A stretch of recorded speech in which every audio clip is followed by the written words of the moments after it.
Usah tutup bangkai fitnah dengan fitnah.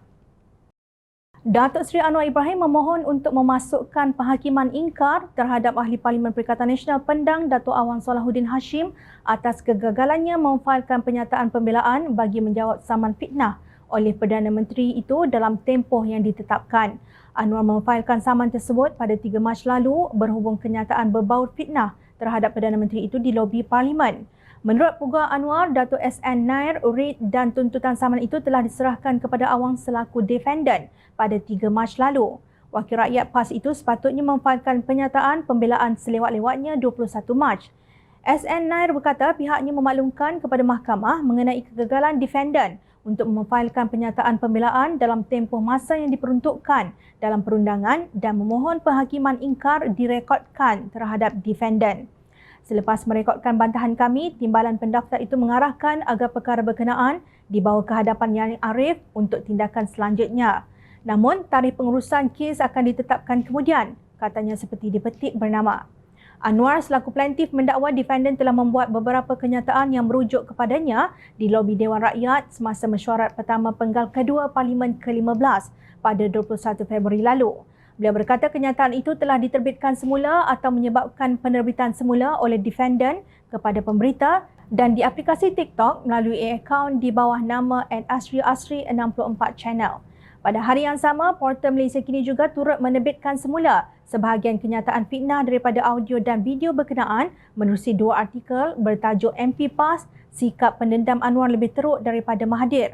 Manakala dalam versi bahasa Inggeris bertajuk Why No LCS Charges, MP As More Vindictive Than Mahathir PM.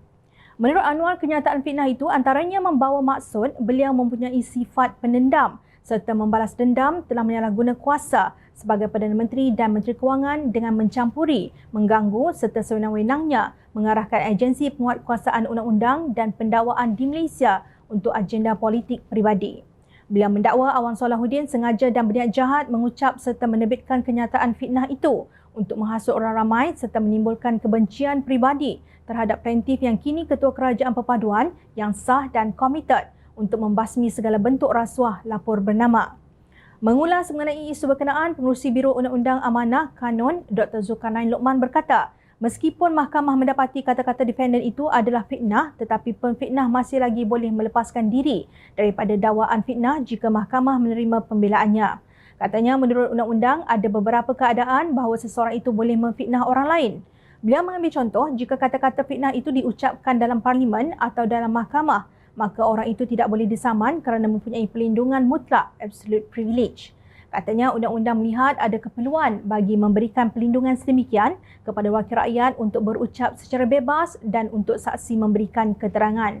Ada lagi keadaan pembelaan lain seperti pembelaan ulasan saksama, justifikasi, komen berpatutan, fair comment, pelindungan bersyarat qualified privilege dan lain-lain lagi. Pembelaan seperti ini boleh berlaku jika dalam penulisan yang berkepentingan awam berlaku kata-kata fitnah, ujarnya. Merujuk kepada kes Anwar Ibrahim melawan Awang Hashim ini, Zulkarnain berkata defendant menggunakan pembelaan justifikasi dan komen berpatutan dan menyatakan ianya berkepentingan awam. Beliau berkata dakwaan Awang bahawa Anwar mengheret musuh politik ke mahkamah sukar dibuktikan dan dijadikan pembelaan kerana Anwar tiada kuasa ke atas Peguam Negara dan Suruhanjaya Pencegahan Rasuah Malaysia SPRM. Mengikut undang-undang dan akta, hanya AG yang boleh mendakwa dan SPRM boleh menyiasat. Mereka tidak perlu kebenaran atau wahyu Anwar untuk mendakwa, tegas Zulkarnain. Katanya tiada kaitan antara Anwar Ibrahim dan Tun Dr. Mahathir Mohamad dan kes saman fitnah Anwar Ibrahim sebagai plaintiff dan Awang Solahuddin selaku defendant. Dalam pernyataan pembelaannya, Awang membuat perbandingan antara Anwar Ibrahim dan Tun Dr. Mahathir Mohamad. Jika dibandingkan tindakan kontroversi yang dibuat oleh kerajaan Tun Mahathir ketika itu dengan tindakan kontroversi yang dibuat oleh kerajaan plaintiff ketika ini, jelas menunjukkan bahawa dari segi jangka masa, kerajaan Tun Mahathir melakukan operasi lalang hanya 6 tahun selepas Tun Mahathir dilantik sebagai Perdana Menteri. Walhal, pertuduhan terhadap seteru politik dibuat oleh plaintiff hanya dalam tempoh 3 bulan daripada tarikh pelantikan beliau sebagai Perdana Menteri, katanya lapor Malaysia Kini. Awang mendakwa bahawa pertuduhan jenayah terhadap bekas Perdana Menteri Tan Sri Mahyadin Mat Yassin dan Ahli Parlimen Bersatu Datuk Wan Saiful Wan Jan bercanggah dengan dakwaan Anwar bahawa beliau tidak mengamalkan politik dendam. Katanya kes jenayah itu berlaku selepas Anwar mengeluarkan kenyataan pada 5 Disember tahun lepas bahawa Perikatan Nasional dibiayai syarikat judi dan berlaku penyalahgunaan dana dalam projek Jana Wibawa. Selepas menuduh Anwar pendendam lebih teruk daripada Mahathir, kini awam menuduh Perdana Menteri membuat pertuduhan kepada setero politik dalam tempoh 3 bulan berkuasa. Kini sudah terjadi 2 kali fitnah. Dalam hubungan ini, Zulkarnain menyarankan awam memohon maaf saja. Jadi dalam hal ini lebih baik jika sudah terlanjur mengucapkan kata-kata fitnah itu, awal-awal lagi mengaku sebagai fitnah daripada mempertahankan kata-kata fitnah. Apakah kepentingan awam dapat dicapai dengan kata-kata fitnah?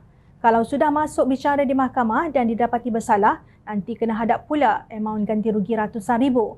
Kesimpulannya, memohon maaf lebih murah kosnya daripada membela diri, tegas beliau yang juga seorang peguam.